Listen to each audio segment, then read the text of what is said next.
the last lecture, we have discussed about charge transfer complexes, inclusion compounds, how they are formed, what is the essential requirement for their formation and their applications, van der Waals forces of interaction, how they play an important role in physical properties of non-polar molecules like alkanes. Now, in today's lecture, we will be discussing about important concepts of organic chemistry, the concept of hydrogen bonding. As we know, hydrogen bonding plays very important role in understanding the phenomenon taking place in nature. Hydrogen bonding, this is weak electrostatic force of attraction between molecules having hydrogen atom joined to electronegative elements nitrogen, oxygen and fluorine. As we know, because of the electronegative nature, these atoms will attract the shared electron pair present in this single covalent bond towards themselves, and therefore a partial negative charge is developed here. Also, a partial positive charge will be developed on the hydrogen atom. Because of the development of opposite charges on each molecule, different molecules will be joined together so that oppositely charged ends are oriented against each other. Therefore, in this way we can see that different units have been joined together. These units are joined through hydrogen bond. Strength of the hydrogen bond is 12.6 kilojoule per mole to 41.8 kilojoule per mole. Order of the strength, if we see that hydrogen bond lies between the strength of covalent bond and van der Waals forces. Thus, it is weaker than covalent bond but much stronger than van der Waals forces. Now, what type of hydrogen bonding is possible? We know that two types of hydrogen bonding exist. One is intermolecular and other is intramolecular. As the name suggests, intermolecular hydrogen bonding results between different molecules of same or different compounds. Such compounds where hydrogen is linked to oxygen or nitrogen or fluorine. We can see the example. This is an example of hydrogen fluoride, where this positively charged hydrogen atom is oriented towards negatively charged fluorine atom of neighboring molecule. In the same way, here it is oriented towards negatively charged fluorine atom of next molecule. In this way, different molecules have been joined together.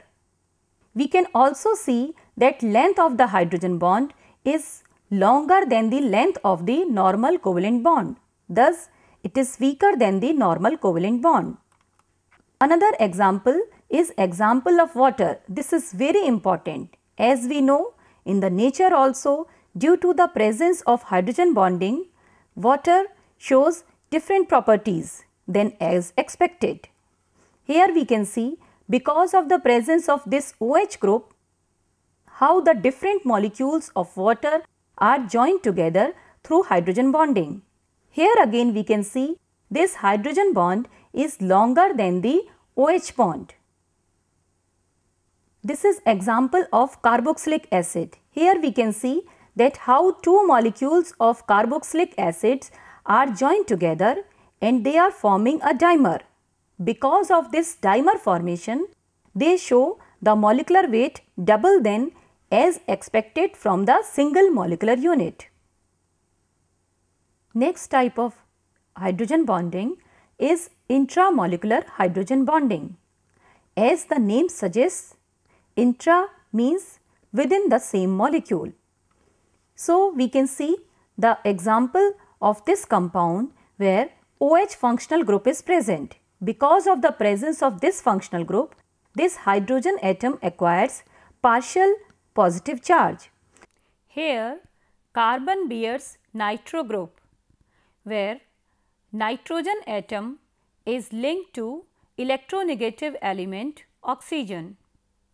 Being electronegative, it will be attracted towards positively charged hydrogen atom. So, because of the oppositely charged ends, these two atoms are linked together through hydrogen bonding, and because of this linking, a 5-membered or here in this case 6-membered ring formation results. Because of the formation of such rings, this is also called chelation. Intermolecular hydrogen bonding or intramolecular hydrogen bonding both can be distinguished with the help of IR spectroscopy. As we know, in the IR spectroscopy, frequency is dependent upon strength of the bond, which is again related with the bond length. Since different molecules in presence of the hydrogen bonding are joined together, so bond length increases. Because of the increase in the bond length, in the IR spectroscopy, value of the frequency also changes. This change occurs only in case of intermolecular hydrogen bonding, where different molecules are being joined together. Consequences of the hydrogen bonding. Intermolecular hydrogen bonding results in increase of melting point and boiling point. Why? We can understand this thing. We see that here example of water which shows hydrogen bonding and another compound hydrogen sulfide. Oxygen and sulfur belong to the same group in the periodic table, but sulfur is not capable of showing hydrogen bonding. Here these are their molecular weight.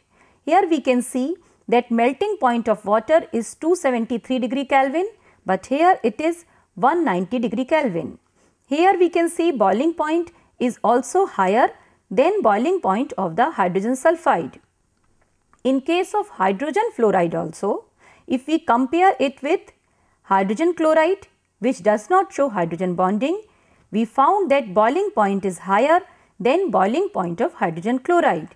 So, why this happens? It can be understood that due to the presence of additional hydrogen bond between water molecule and hydrogen fluoride molecule and molecules of ethyl alcohol, we need an extra energy to break these bonds. Therefore, we need extra heat. Hence, boiling point or melting points are raised.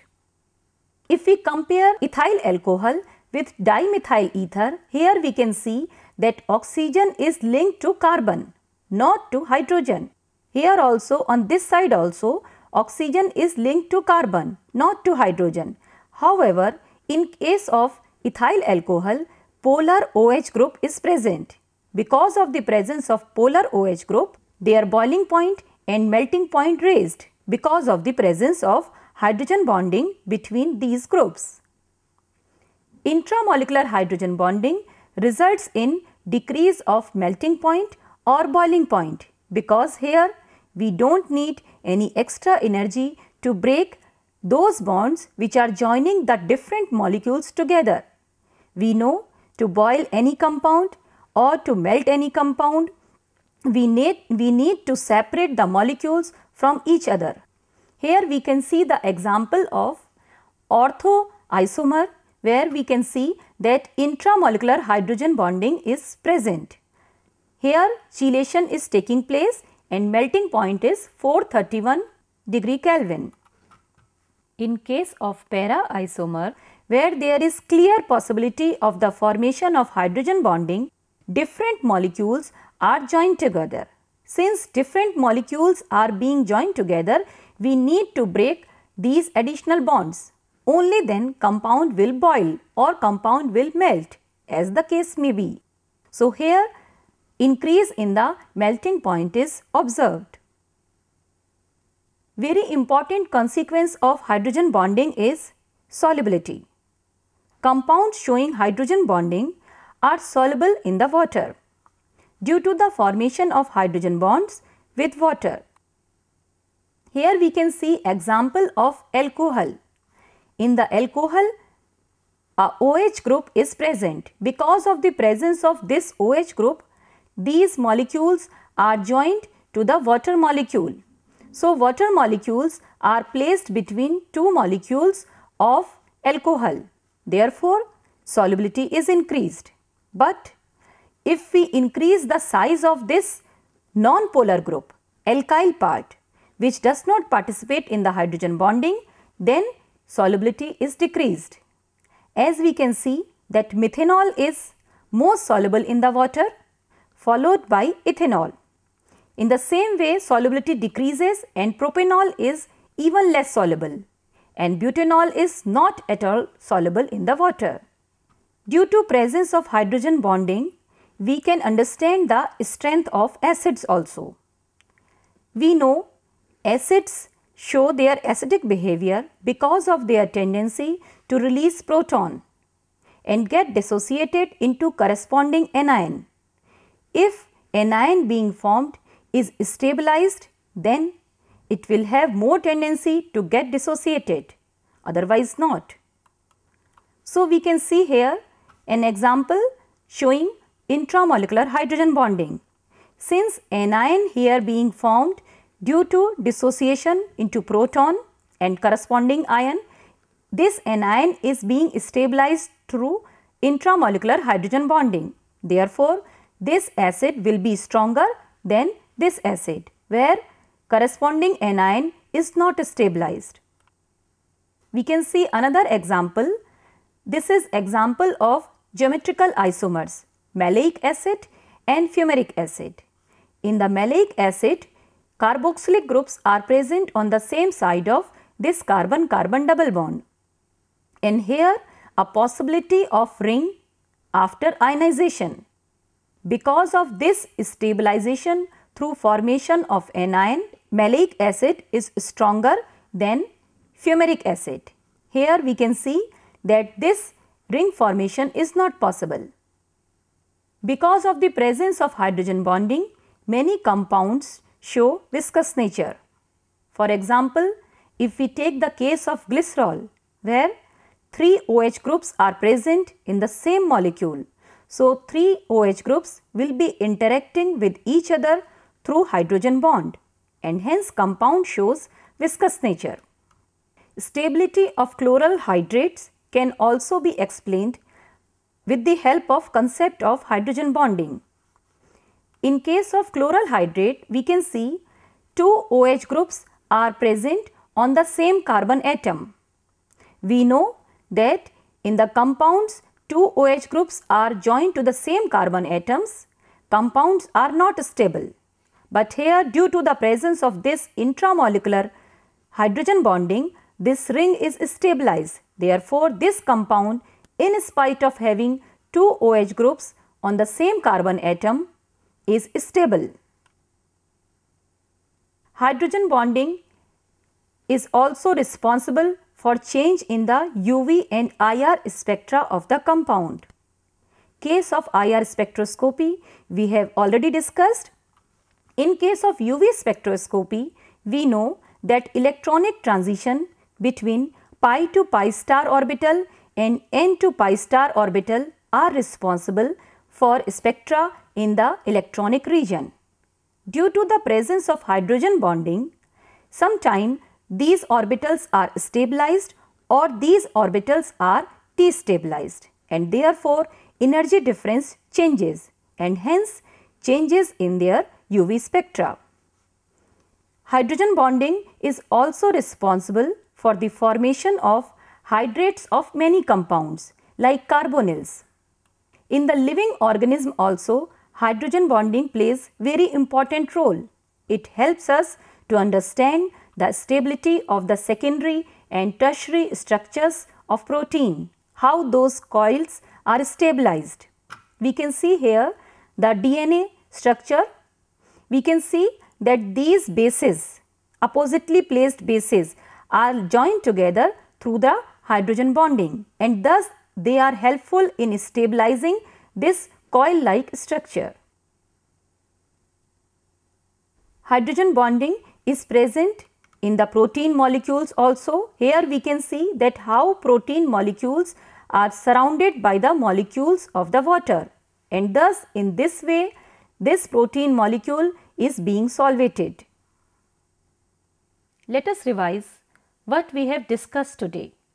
We have discussed about concept of hydrogen bonding, how hydrogen bonding is formed, what type of molecules are involved, type of hydrogen bonding, intermolecular and intramolecular hydrogen bonding, its relation with physical properties of molecules, physical properties like melting point, boiling point, water solubility and their viscous nature, how these properties are affected by the hydrogen bonding, and consequences of hydrogen bonding. These concepts are very important for a beginner to know about the chemistry. Thank you.